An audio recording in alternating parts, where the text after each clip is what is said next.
কৌশলগত সংস্কার ও নতুন বাজারে প্রবেশ নিশ্চিত করতে পারলে বাংলাদেশের তৈরি পোশাক খাত ২০২৯ সালের মধ্যে বার্ষিক রপ্তানি আয় ৯৪ বিলিয়ন মার্কিন ডলারে পৌঁছাতে পারে। এ লক্ষ্য অর্জনে বছরে গড়ে ১৫% প্রবৃদ্ধি ধরে রাখতে হবে। এজন্য বাণিজ্য, শিল্প ও আর্থিক খাতে সমন্বিত সংস্কার করতে হবে।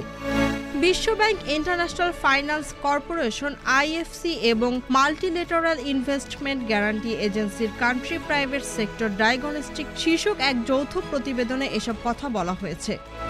রাজধানীর একটি হোটেলে আয়োজিত এক অনুষ্ঠানে এ প্রতিবেদন উপস্থাপন করা হয়। এতে বলা হয়, গত বছরের জুলাই থেকে মে পর্যন্ত মোট ৩৯ বিলিয়ন ডলারের পোশাক রপ্তানি হয়েছে। প্রতিবেদনে দেশের ৪টি প্রধান খাতকে বাংলাদেশের ভবিষ্যৎ অর্থনৈতিক উন্নয়নের চালিকা শক্তি হিসেবে চিহ্নিত করা হয়েছে। খাতগুলো হলো পরিবেশ বান্ধব পোশাক খাত, মধ্যবিত্ত শ্রেণীর জন্য আবাসন, স্থানীয়ভাবে রং ও রাসায়নিক দ্রব্য উৎপাদন এবং ডিজিটাল আর্থিক সেবা সম্প্রসারণ।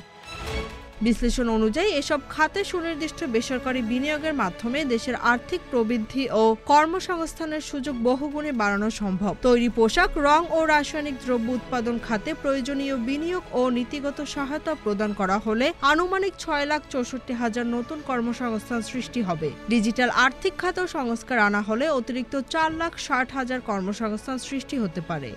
Z news, Dhaka.